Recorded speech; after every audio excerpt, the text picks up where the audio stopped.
क्यों बेटा, class 9th का रिजल्ट आ गया? कम स्कोर किए हो ना? और अब क्या सोच रहे हो कि 10th में टॉपर बन जाओगे? हुँ? अरे बिल्कुल सही सोच रहे हो मेरे जिगर के टुकड़ों, लेकिन उसके लिए तुमको चाहिए एक प्लान, और वो प्लान आज मैं तुम्हें बताने वाला हूँ। अगर तुमने 9th में कम स्कोर भी किया है, लेकिन कई ऐसे बच्चे होते हैं, खुद मेरे ही एग्जांपल ले लो, मैंने 8th में मैं सप्लीमेंट्री आया था, उसके बाद 9th और 10th में तो मैंने ताबड़तोड़ फोड़े थे।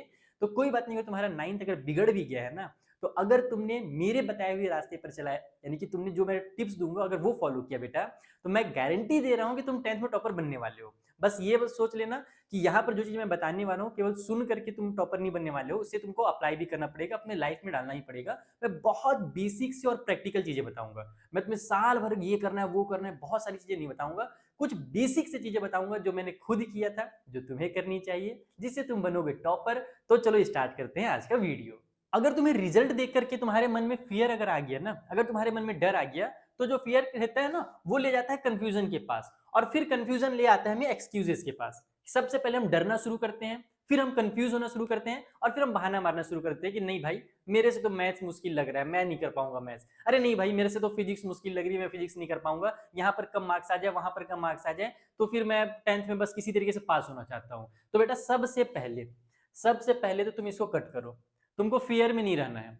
फियर अगर तुम्हारा कट हो गया, तो ना ही तुम्हारा कंफ्यूजन बचेगा, और ना ही तुम्हारे एक्सक्यूजेस बचेंगे। तो पहला जो काम करना है, मैं तुम्हें बता रहा हूं यहां पर जो स्ट्रेटेजी, उसमें सबसे पहले तुम अपनी कॉपी बनाओ, और उसमें ये देखो कि तुम्हारे रिजल्ट में कौन कौन से सब्जेक्ट तुम्हारे सबसे कम स्कोर हुए हैं, और उन सब्जेक्ट्स में भी कौन से टॉपिक ऐसे हैं जिससे तुमको डर लगता है। अगर तुमने अपने डर को पकड़ा और उसका गला मरोड़ दिया, डर को पकड़ के अगर तुमने उसको निपटा दिया बेटा ना, तो उसके बाद फिर आगे के सारे रास्ते आसान हो जाएंगे। तो पहला काम क्या करना है बच्चा पार्टी, सारे के सारे बच्चे, तो मैं बेसिक से स्टेप बताऊंगा, बहुत कम टाइम पे बताऊंगा, टेंशन ना लो। सबसे पहले आपको अपने डर को भगाना है, यानी कि ये देखना है कि आपके पास कौन कौन से सब्जेक्ट में कितना आपने स्कोर किया, और उन सब्जेक्ट में हो सकता है किसी बच्चे को मैथ्स का कोई मुश्किल लगा हो टॉपिक, हो सकता है किसी बच्चे को सर्कल मुश्किल लगा हो सकता है किसी को मोशन जो फिजिक्स में वो मुश्किल लगा हो, किसी को हो सकता है हिस्ट्री मुश्किल लगा हो। तो तुम्हें क्या मुश्किल लगा है पहले तो तुम उसको देखो, पहले अपने डर को पकड़ो कि तुमने वहां पर कौन सी चीजों को डर के मारे छोड़ दिया था, और फिर बाद में वो कंफ्यूजन में बदल गई थी क्लास 9th में, और लास्ट में तुमने एग्जाम के समय एक्सक्यूज बना करके उसे छोड़ दिया, उसको पढ़ा ही नहीं, और इस वजह से तुम्हारा 9th का रिजल्ट जो है वो बिगड़ा है। तो तुम्हें पकड़ना है अपने डर को। अब तुमने डर को पकड़ लिया, अब क्या करें सर? तो 9th के बहुत सारे ऐसे टॉपिक है बेटा, बहुत सारे 9th के ऐसे टॉपिक है, चाहे मैथ्स की बात करो, चाहे फिजिक्स की बात करो, चाहे बायोलॉजी की बात करो, जो डायरेक्ट रिलेटेड है तुम्हारे क्लास 10th से। तो अब तुम्हें क्या करना है कि अगर तुम्हारे ऐसे टॉपिक्स फंस रहे हैं जिसमें तुमको दिक्कत हुआ 9th में, जिससे तुम डरते हो, तो अब तुम उन टॉपिक्स को डेली, एटलीस्ट अभी गर्मियों की छुट्टी में 1 घंटा डेली दो।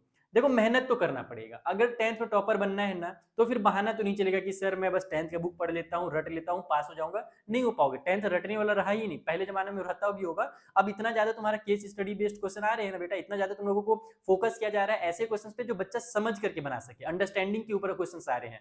तुम्हारे बुक से उठा करके क्वेश्चन नहीं दे दिया जा रहा है, तुमको समझना पड़ रहा है कि अच्छा इस क्वेश्चन में ये बोला है, अच्छा इसमें ये कॉन्सेप्ट यूज होगा, तो तुम्हें उन चीजों को पढ़ना पड़ेगा। तो तुमने जब डर को अपना पकड़ लिया, तुमने आइडेंटिफाई कर लिया, पहला काम। अब सेकंड काम तुम क्या करने वाले हो? सेकंड काम, तुम उस चीज के ऊपर काम करोगे डेली 1 घंटा। डेली तुम लोगों को 1 घंटे का समय निकालना ही निकालना पड़ेगा। अगर तुमने 1 घंटा का समय निकाला सिर्फ और सिर्फ क्लास 9th के लिए, ध्यान रखना, मैं फिर से रिपीट कर रहा हूं कि मैं 10th की बात नहीं कर रहा हूं, तुम 10th में आ चुके हो, लेकिन मैं बात कर रहा हूं क्लास 9th की, कि तुमको क्लास 9th का जो टॉपिक गड़बड़ लग रहा था, तुम्हें उस टॉपिक को दोबारा से पढ़ना पड़ेगा। तुम सोचोगे कि नहीं सर उसको मैं छोड़ करके बढ़ जाता हूँ आगे, तो फिर मुश्किल होगा। कुछ बच्चे कर भी सकते हैं, ऐसा पॉसिबल है, ऐसा नहीं बोलूंगा मैं। जैसे फॉर एग्जाम्पल, अगर तुम सीढ़ियां चढ़ते हो, ये हमारी सीढ़ियां हैं, यहां पर इस वाली स्टेप में तुम हो, तुमने ये स्टेप चढ़ा ही नहीं, तुम डायरेक्ट चाहते हो कि सर मैं यहां पहुंच जाऊं, तो पॉसिबल तो है, ये नहीं बोलूंगा कि जंप करना इम्पॉसिबल है, जंप कर सकते हैं, बहुत सारे बच्चे कर भी लेते हैं। लेकिन अगर हमारे पास टाइम है, अभी गर्मियों की छुट्टी में थोड़ा समय है, तो क्यों ना हम 1 घंटा डेली दे दें उन कॉन्सेप्ट को 9th वाले को, ताकि हमारा बेस स्ट्रांग हो जाए। तो हम यहाँ से यहाँ जंप नहीं करेंगे, फिर हम पहले यहाँ पर आएंगे इज्जत के साथ, और फिर 10th में जाकर के टॉपर बनेंगे। तो दूसरा काम क्या करना है, हमें अपने 9th के टॉपिक्स को ध्यान से पढ़ना है। ये बहुत ज्यादा जरूरी है बच्चा, बहुत ज्यादा जरूरी। तो मैंने तुम लोगों को सिर्फ 2 काम बताया।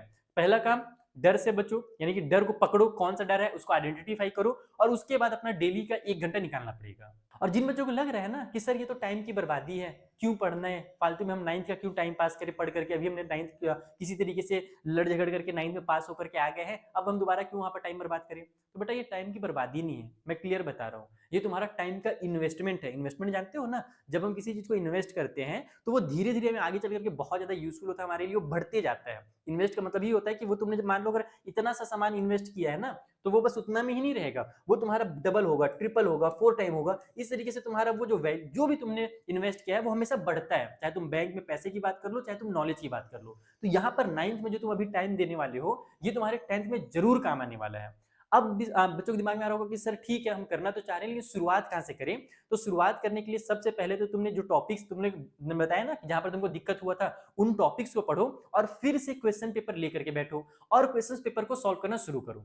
अब तुमने जब क्वेश्चन पेपर सॉल्व कर लिया, तुमको लग रहा है कि नहीं अभी भी मुझे यहाँ पर दिक्कत है, तो मैं फिर तुमको सजेस्ट करूंगा कि तुम आ जाओ बेटा अनअकैडमी में, क्योंकि वहां पर भी ब्रिज कोर्स चल रहा है। क्लास 10th में जो बच्चे पहुंच गए हैं ना, उनके लिए क्लास 9 से 10th के लिए कोर्स डिजाइन किया गया है, ब्रिज कोर्स डिजाइन किया गया है। जो भी बैचेस बच्चों को यहाँ पर लॉन्च किए गए हैं, उन बैचेस के अंदर बच्चे 9 से 10th में जब मूव करते हैं तो जो जो दिक्कतें होती हैं, कुछ टॉपिक्स वहां पर छूट जाए रहते हैं, तो वो सारी चीजें टीचर यहाँ पर करा रहे हैं। एक ब्रिज बनाया जा रहा है 9 से 10th के बीच में, जो बच्चों ने तोड़ दिया था। जो बच्चे पढ़ाई नहीं किए थे तो समझ लो उनका ब्रिज टूटा हुआ था, तो अब वहां पर वो ब्रिज हम टीचर लोग मिलकर के बना रहे हैं। तो सारे बच्चे पहुंचो वहां पर, वो सबसे बेहतरीन प्लेटफॉर्म है। और अभी के टाइम पे तो ऑफर भी चल रहा है, अभी के टाइम पे अनअकैडमी में ताबड़तोड़ ऑफर भी चल रहा है, 30% का ऑफ है। कुछ दिनों पहले ज्यादा का ऑफ था, लेकिन तुमने अगर वहां पर फायदा नहीं उठा पाया तो कोई बात नहीं, अभी भी आ सकते हो, अभी भी 30% का ऑफ है। जहां पर मैं तुम्हें मैथ्स कराने वाला हूँ, क्लास 9 में तो मैंने तुमको पढ़ाया ही है, क्लास 10th में भी तुम लोगों को पढ़ाने वाला हूँ। तो सारे बच्चे फटाफट अनअकैडमी में पहुंच जाओ। ये है दूसरा स्टेप। पहला स्टेप डर को पहचाना, खुद से पढ़ाई की, नहीं समझ में आया अनअकैडमी में आया, वहां पर पढ़ाई की। अब तीसरा काम क्या करना है वो सुनो। सबसे लास्ट स्टेप में तुम्हें करना है प्रैक्टिस, फिर करनी है प्रैक्टिस और फिर से करनी है प्रैक्टिस। बोलोगे ये क्या है प्रैक्टिस प्रैक्टिस प्रैक्टिस? तो बेटा देखो ये थोड़ा मैंने छोटा लिखा है, यानी शुरुआत तुम्हें छोटे क्वेश्चंस के साथ करनी है। जो 9th में तुमने गड़बड़ किया है उन क्वेश्चंस को करोगे, 1 घंटा वहां पर पढ़ाई किया। अब 10th में आ जाओ, नया जो चैप्टर है वो भी पढ़ना पड़ेगा, क्योंकि साथ साथ, क्योंकि ज्यादा पीछे हम रह नहीं सकते सिलेबस में। तो 9th में हम पढ़े, फिर हमने 10th में आकर के पढ़ाई की, तो थोड़ा वहां पर पढ़ लिया, थोड़ा सा यहाँ पर पढ़ लिया। और तुमने चूंकि वहां पर गड़बड़ कर लिया है पहले ही, तो अब तुमको प्रैक्टिस का अपना टाइम बढ़ाना पड़ेगा। पहले तुम लोगों को 1 घंटा 9th को देना है और उसके बाद एटलीस्ट 2 घंटे क्लास 10th को देनी पड़ेगी, तो प्रैक्टिस थोड़ा सा बड़ा हो जाएगा। और फिर उसके बाद जब तुम लोग अच्छे से वहां पर उस चीजों को पकड़ दो, अच्छे से तुमको चीजें समझ में आने लगी, तुमको पढ़ने में जब मजा आने लगे ना, तो फिर अपने प्रैक्टिस को और ज्यादा बढ़ा लो। तो प्रैक्टिस कम से स्टार्ट करो, आदत में आ जाए, फिर उसके बाद थोड़ा सा उसको बढ़ाओ, और जब वो अच्छे से हो जाए, जब तुमको मजा आने लग जाए, तो फिर उस प्रैक्टिस को और ज्यादा बढ़ा लो। तो तुम्हें करनी है practice practice and practice. 3 steps मैंने बता दिए। पहला स्टेप था अपने डर को आइडेंटिफाई करना, दूसरा स्टेप है अनअकैडमी में आ जाना, क्योंकि वहां पर ऑफर भी चल रहा है और बहुत तगड़े तगड़े टीचर तुमको एकदम बेसिक चीजों से समझा रहे हैं, बेसिक कॉन्सेप्ट के साथ तुम्हें टॉपर बनाने की कोशिश कर रहे हैं। और तीसरा काम तुम्हारे हाथ में बेटा, तुम कहीं से भी पढ़ो, तुम्हें प्रैक्टिस करनी पड़ेगी। तो ये बहुत जरूरी इंफॉर्मेशन था मुझे क्लास 9 के प्यारे बच्चों के लिए जो 10th में इस बार मूव हुए हैं, लेकिन थोड़ा सा रिजल्ट बिगड़ गया है। तो बच्चा टेंशन नहीं लो, हो जाएगा, 10th बहुत अच्छा हो जाएगा। कई बच्चे ऐसे किए, मैंने खुद बताया तुम लोगों को कि मेरा भी रिजल्ट बिगड़ था 8th में, लेकिन मैंने 9th और 10th में टॉपर, अपने क्लास में टॉपर बनकर के मैं निकला था। तो अब ये तुम्हारी बारी है, तुम सारे बच्चों की बारी है, और मैं मेहनत करने वाला हूं तुम्हारे साथ अनअकैडमी में। आप लोग भी आ जाइए। Unacademy. Let's crack it.